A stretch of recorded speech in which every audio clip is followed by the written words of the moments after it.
zaman teman-teman gue dulu, ngapain sih lu jualan beras? Ngapain sih lu jualan beras? Apa anak-anak muda kok jualan beras? Ada rasa malunya nggak? Ada. Cuman akhirnya gue pikir-pikir, loh ngapain gue malu ya?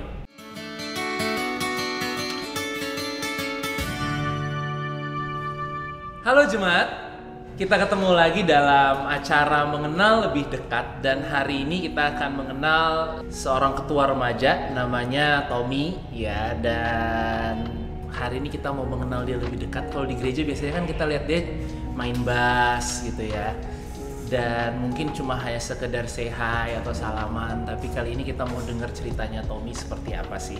Oke, Tom, apa kabar Tom? Oh, baik kayak. Baik ya Tom ya. Nah sekarang pertanyaannya sebagai ketua remaja, sekarang menurut lu anak remaja tuh kayak gimana sih? Menurut gue, jadi selama kurang lebih hampir 2 tahun ini ya, gue handle anak remaja. Anak remaja itu sebenarnya mereka punya latar belakang keluarga yang beda-beda. Kita tahu ya mereka beda-beda sekolah gitu kan, mereka beda pergaulan juga. Jadi gue mencoba untuk gimana anak remaja ketika datang ke gereja ini mereka bisa berbaur gitu. Dan setelah gue pikir-pikir hampir 2 tahun ini ya, untuk handle anak remaja itu nggak bisa dengan cara yang gue pakai dulu. Jadi gue nggak bisa pakai dengan cara gimana sih kakak-kakak dulu ngajarin gue gitu. Jadi gue harus pakai pendekatan yang berbeda. Dan sebenarnya kerinduan gue adalah gue pengen anak-anak remaja ini mereka punya rasa kepercayaan diri yang tinggi. Jadi ya kayak yang lu tahu anak-anak zaman sekarang lebih punya rasa individualistis yang lebih tinggi, ya kan. Jadi mereka seneng banget main game, terus habis itu HP terus, dikit-dikit HP, dikit-dikit game. Tapi sebenarnya gue mencoba untuk pengen ngelihat dari sisi ketertarikan mereka. Jadi itu yang lo kembangin. Iya, jadi mungkin bukan dilihat dari sisi game ya, tapi dari sisi teknologinya, ya kan. Mungkin kalau zaman gue aja dulu pegang handphone aja mungkin kelas 3 SMP baru pegang handphone. Cuman anak zaman sekarang, anak SD pun udah main handphone, udah main iPad. Anak gue udah lancar loh. Anak lo main YouTube. Anak lo udah hi guys ya. Iya, makanya. Terus 3 tahun itu Tom. 3 tahun kan. Jadi ya sebenarnya menanggapi percepatan teknologi yang semakin berkembang hari-hari ini ya, kita coba untuk gue coba untuk gimana caranya bisa menerapkan hal ini ke anak-anak remaja. Jadi anak remaja tuh bisa lebih real di dunia mereka hari ini gitu. Betul, ya. Jadi ibaratnya apa ya? Mereka bisa pakai semua fasilitas yang mereka punya, semua yang mereka biasa mungkin sama game, mereka biasa sama komputer, mereka pakai semua itu buat ngembangin mereka gitu. Betul, ya? Otomatis dari situ kan otak mereka kan terus bekerja terus kan. Gitu. Oke. Nah kerinduan lu tuh buat mereka kayak gimana Tom? Sebenarnya kerinduan gua buat anak-anak remaja adalah gimana caranya kita bisa shine, gimana caranya kita bisa jadi berbeda gitu loh. Remaja yang berani, yang punya kerendahan hati, yang taat, jujur, karena semua nilai-nilai ini kan perlu dibangun juga, loyal. Bukan suatu nilai-nilai yang kita dapetin secara instan. Apalagi ke depan kayaknya mungkin kompetitif banget dan kayaknya shiftingnya cepet ya. Sekarang aja nih 2 bulan belakangan ini gara-gara corona semuanya perubahannya betul banget. Shiftnya cepet gitu. Betul banget. Maksudnya biar mereka lebih adaptif gitu ya. Betul banget. Kita pun juga harus improve dengan keadaan yang terjadi hari-hari ini. Iya. Nah, Tom sekarang lu tuh kerja di mana sih? Sekarang gue kerja di Bank Commonwealth, di Treasury. Ya udah kurang lebih 3 tahun gue kerja di Treasury Bank Commonwealth. Treasury itu ngapain Tom? Treasury itu mungkin beberapa jemaat ada yang tahu ya. Kalau Treasury itu adalah istilahnya adalah core-nya bank. Jadi gimana bank bisa memanage uang masuk dan uang keluarnya, di-manage untuk bisa komplit terhadap rasio-rasio. Jadi itu semuanya di-manage sama Treasury. Terus habis itu untuk transaksi falas, transaksi obligasi. Terus ya beberapa bank juga ada transaksi saham, tapi di Commonwealth cuman global marketnya cuman falas saja sama obligasi. Oke. Ada sampingan, ada kerjaan sampingan atau? Sebenarnya nggak bisa dibilang kerjaan sampingan sih ya, tapi biasanya gue sebutnya adalah side hustle. Side hustle itu istilahnya gimana gue bisa mendapatkan tambahan uang di samping pekerjaan gue tanpa mengganggu pekerjaan gue, tanpa mengganggu pekerjaan utama gue di kantor, gitu. Oke. Jadi yang gue kerjain sekarang sebenarnya ini udah gue lakukan semenjak 2014. Jadi ini gue ceritain sedikit ya. Jadi 2014 lalu nyokap gue itu buka toko sembako. Nyokap gue buka toko sembako. Jadi gue ikut belanja beras, ikut belanja ini itu, dan gue lihat kok kayaknya beras seru juga ya. Gue datang, gue ikut nyokap, ikut belanja ke pasar induk gitu kan. Gue pelajarin. Akhirnya gue punya inisiatif, kenapa nggak lu coba buka toko online gitu buat beras. Di waktu itu 2014 itu belum jarang banget ada online ya. Bahkan belum ada orang yang jualan online.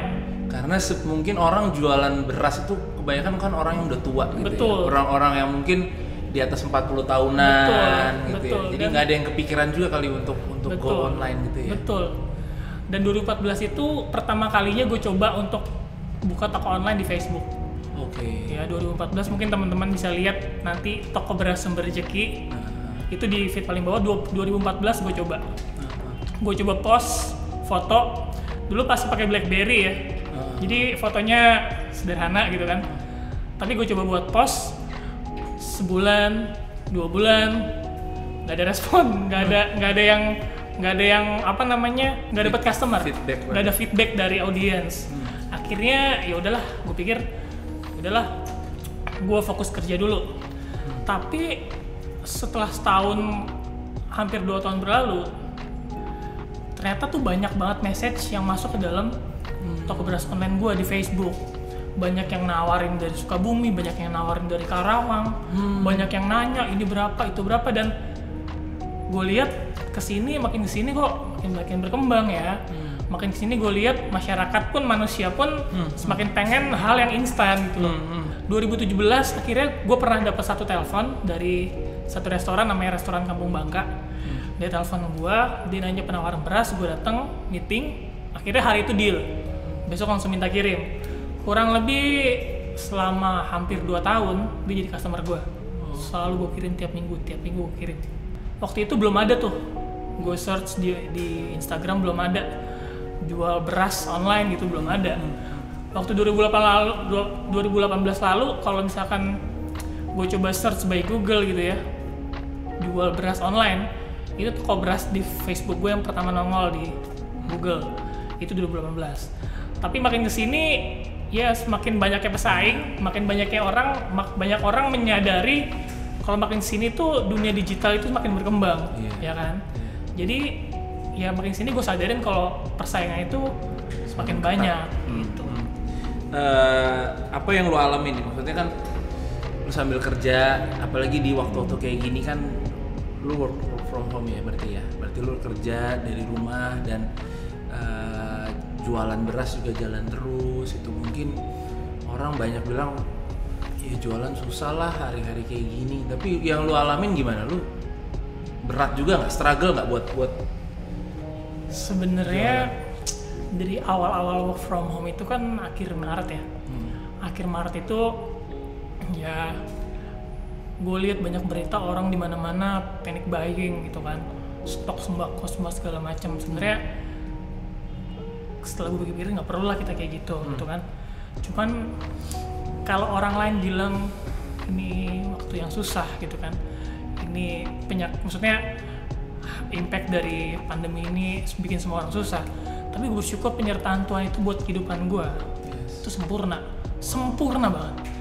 Jadi kurang lebih bulan lalu gue coba untuk ngelihat peluang ini. Sebenarnya gue coba untuk ngelihat peluang karena semua orang di rumah nggak boleh kemana-mana. Gue coba untuk gue coba untuk gencar gitu ya, gue coba untuk bikin konten di Instagram lebih banyak. Gue coba untuk ngeliat peluang itu. Bulan lalu gue dapat pesanan itu ya cukup lumayan lah, bisa dibilang cukup lumayan gitu kan. Setelah pandemi ini lu malah bisa berapa kali lipat? Sebenarnya mungkin karena kebutuhan orang akan kegiatan sosial gitu kan. Oke, baksos. Jadi ya bisa dibilang kurang lebih waktu itu ada yang gue terkejut adalah karena gue punya teman di kantor, anaknya Deputi Gubernur Senior Bank Indonesia, Bu Destri Damayanti gitu kan. Dia pesan ke gue, dia itu pesen 350 pack beras kali 5 kilo, terus dan sembako dan lainnya gitu kan. Ya puji Tuhan, dari situ kayak Tuhan bekerja dalam kehidupan gue gitu ya, meskipun capek ngangkat-ngangkat gitu sendiri, tapi gue ngerasain kayak penyertaan Tuhan itu sempurna. Tuhan terus kasih order, seminggu itu ada kali kurang lebih 10 orang nanyain beras gitu kan. Dan dari 10 itu yang 3-nya sekarang jadi customer gue sendiri. Gitu. Jadi berapa kali lipat tuh dari yang sebelum musim-musim ini? Ada nggak 2 kali lipat gitu? Ada, 2 kali lipat ada. Ada ya. Jadi maksudnya kan ini juga bisa jadi kesaksian buat kita gitu loh. Jadi kayak ketika sesuatu kita lakuin terus-menerus gitu ya. Dan aku sih percaya bahwa ada keajaiban Tuhan. Gue percaya ada keajaiban Tuhan gitu Tom. Jadi maksudnya di tengah keadaan yang sulit, Tuhan tetap bisa pelihara kehidupan kita gitu ya. Contohnya ya seperti apa yang lo alamin ini kan gitu ya. Mungkin jualan beras itu kan nggak banyak anak-anak muda gitu ya seusia lo mau lakuin gitu. Apalagi di awal-awal tuh apa sih pergumulan lo Tom? Maksudnya kayak ngelakuin hal yang ya mungkin anak-anak di usia lu ke warnet gitu ya waktu zaman lu remaja, tapi lu harus ke pasar beli beras, nganterin beras itu. Apa sih struggling lu gitu? Oke, sebenarnya dulu kalau dibilang struggling sih struggling juga ya. Tapi di balik struggling itu gue sadar di situ gue punya passion di situ gitu loh. Gue sadar gue nggak bisa jadi sama dengan teman-teman gue yang lain. Gue mencoba untuk jadi diri gue yang berbeda. Ya mungkin kalau dibilang jualan beras, mungkin dulu zaman teman-teman gue dulu, ngapain sih lu jualan beras? Ngapain sih lu jualan beras? Apa anak-anak muda kok jualan beras? Ada rasa malunya gak? Ada. Cuman akhirnya gue pikir-pikir, loh ngapain gue malu ya? Toh gue menghasilkan dari diri gue sendiri, gue menghasilkan dari usaha gue sendiri, ya kan? Jadi ini bukan suatu hal yang harus gue maluin, tapi ini menjadi suatu hal yang harus gue banggain. Yes. Gitu. Jadi good. Kadang mindset orang itu berpikir, lu cuma jualan beras, lu cuma jualan beras gitu kan. Yeah. Tapi gue mencoba untuk hilangin hal itu. Yeah. Ketika gue jualan beras, gue bisa ngebantu orang lain untuk beli beras. Iya, benar. Jadi mungkin pesannya buat anak-anak muda yang di rumah, apapun yang lu kerjain, apapun yang kita kerjain, ya kita harus bangga dengan pekerjaan kita itu ya. Benar, jadi jangan kita malu-malu, minder sama kerjaan kita. Karena kita nggak pernah tahu dari mana berkat itu datang gitu. Dan keajaiban Tuhan ya kayak gini, gue sih diberkati banget tau, maksudnya sama kesaksian dari Tommy gitu ya. Dalam beberapa hari sebelumnya dia sering kesaksian, Kak, gue dapat order lagi nih, gue dapat order lagi nih.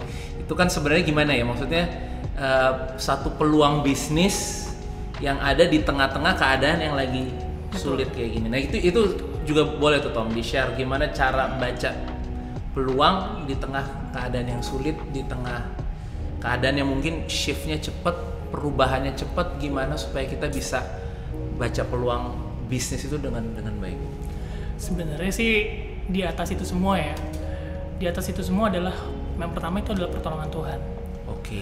Gue bener-bener kayak sadarin ketika gue berpikir apa yang gue rasain sekarang, apa yang gue punya sekarang, itu semua nggak jauh dari pertolongan Tuhan. Yes. Ya kan? Zaman sekarang itu kita harus ngelihat satu potensi yang kita punya zaman sekarang, yang semua orang punya adalah teknologi. Ya kan? Mungkin dari anak TK sampai orang tua semuanya punya gadget. Ya sih, semuanya punya gadget. Dan sekarang internet berkembang di mana-mana. Sekarang 4G, nanti bakal mau ada 5G. Jadi kecepatan internet akan lebih cepat. Gue juga dari karena pandemi ini, gimana caranya gue bisa berbeda dari brand-brand yang lain gitu kan. Kalau misalkan dari 100% ada 5 penjual, ya kan? Dari 100%, dari 100 pembeli ada 5 penjual, kalau dibagi rata kan 20. Ya kan? Berarti 5 penjual ini termasuk gua punya kualitas yang sama.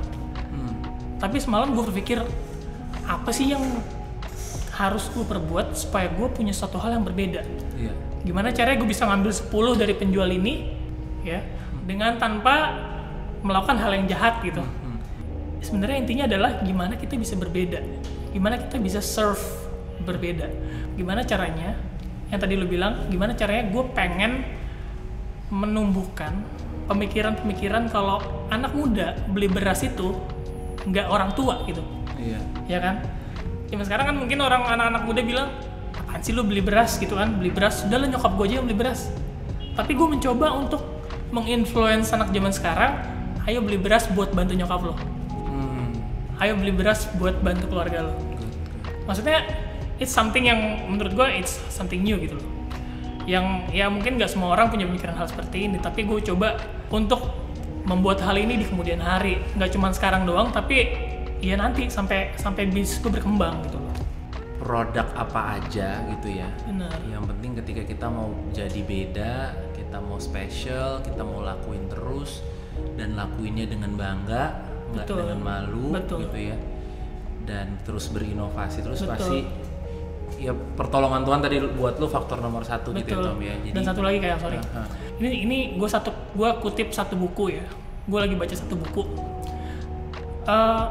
Berbicara tentang bisnis itu bukan cuman berbicara tentang gimana lu dapat profit segede-gedenya, gimana lu dapat keuntungan sebesar-besarnya, tapi gimana caranya lu bisa menjawab kebutuhan masyarakat. Jadi gimana caranya gue bisa terus menerapkan dalam pikiran gue ini how, why.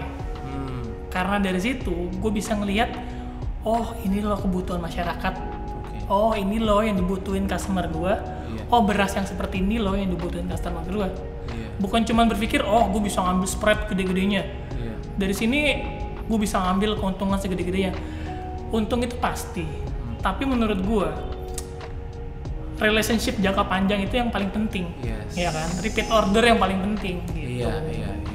Kalau toko A bisa kasih harga 70, gue kurangin spread gue kasih harga 65. Sebenarnya ngurangin harga itu bukan cuma sekedar gue ngurangin untung, tapi memperpanjang relationship gitu. Ada nggak pesan lu buat anak-anak muda nih sekarang gitu yang lagi, maksudnya mungkin mereka baru selesai kuliah atau mungkin mereka lagi cari kerja atau mungkin lagi struggling sama pekerjaan mereka, apa sih pesan lu buat mereka supaya mereka bisa tetap gimana ya, bertahan di tengah waktu-waktu yang mungkin hari-hari ini sulit gitu ya, yang mungkin hari-hari ini juga perubahan begitu cepat, banyak bidang-bidang pekerjaan yang secara nggak sadar ya sudah tereliminasi gitu. Betul. Loh, kayak misalnya dulu ada penjaga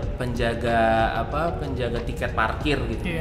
Sekarang semua udah diganti sama mesin gitu. Betul. Ya penjaga gerbang tol sekarang semua udah digantiin sama mesin juga. Betul. Jadi kayak itu perubahan itu begitu cepat gitu loh. Betul. Apa sih pesan lu buat anak-anak muda untuk?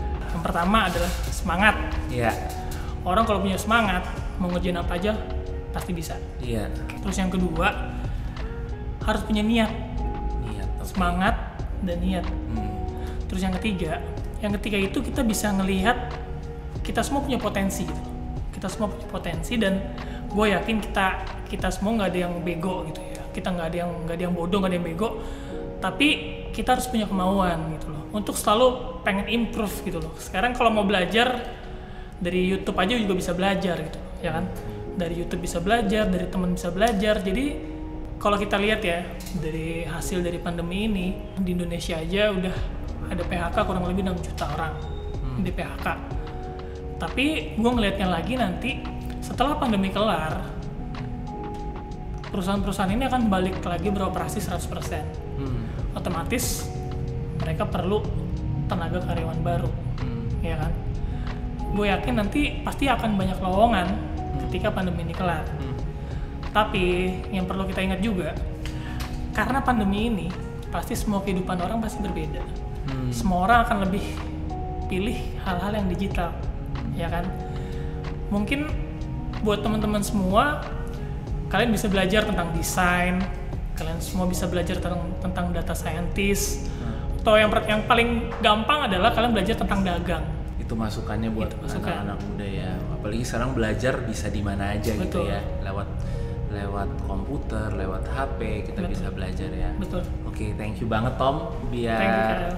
cerita Tommy ini bisa jadi inspirasi buat kita. Apapun yang kita hadapi hari-hari ini, ya terus bekerja, terus lakukan yang terbaik. Tadi kiat-kiatnya, yang penting kita punya semangat, punya niat ya, dan jangan lupa execute juga gitu ya, Betul, lakuin ya, sekecil apapun, sesederhana apapun, karena yang tadi faktor nomor satu tetap tangan Tuhan, pertolongan Tuhan tuh ada atas kehidupan kita. Jadi apa aja yang kita kerjain pasti berhasil. Betul. Oke, so biar ini jadi berkat buat kita semua. God bless you.